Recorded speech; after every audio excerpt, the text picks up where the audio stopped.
திருவண்ணாமலை மாவட்டம் செய்யாறில் டாஸ்மாக் கடையால் போக்குவரத்துக்கு இடையூறு ஏற்படுவதாக கூறிய பொதுமக்களின் புகாரை கேட்ட மாவட்ட ஆட்சியர் அந்த கடையை உடனடியாக மூட உத்தரவிட்டார். செய்யாறில் நடைபெற்ற வாக்காளர் சிறப்பு முகாமை ஆய்வு செய்த ஆட்சியர் கந்தசாமி திருவத்திபுரம் பேருந்து நிலையத்தில் சுகாதார சீர்கேடுகள் குறித்தும் கேட்டறிந்தார்.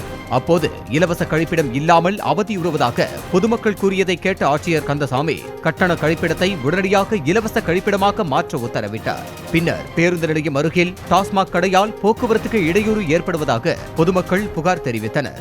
அந்த மதுக்கடையை உடனடியாக மூட உத்தரவிட்ட ஆட்சியர் கந்தசாமி ஜடேரி கிராமத்திற்கு சென்று பள்ளி மாணவிகள் ஞாயிற்றுக்கிழமையில் நாமக்கட்டி செய்யும் தொழிலில் ஈடுபட்டதை கண்டார். பின்னர் அவரும் நாமக்கட்டியை செய்து பார்த்ததுடன் ஏரி குளங்களில் வெள்ளப்பாறை மண் எடுக்க நாமக்கட்டி தொழிலாளர்களுக்கு உத்தரவு நகல்களை வழங்கினார்.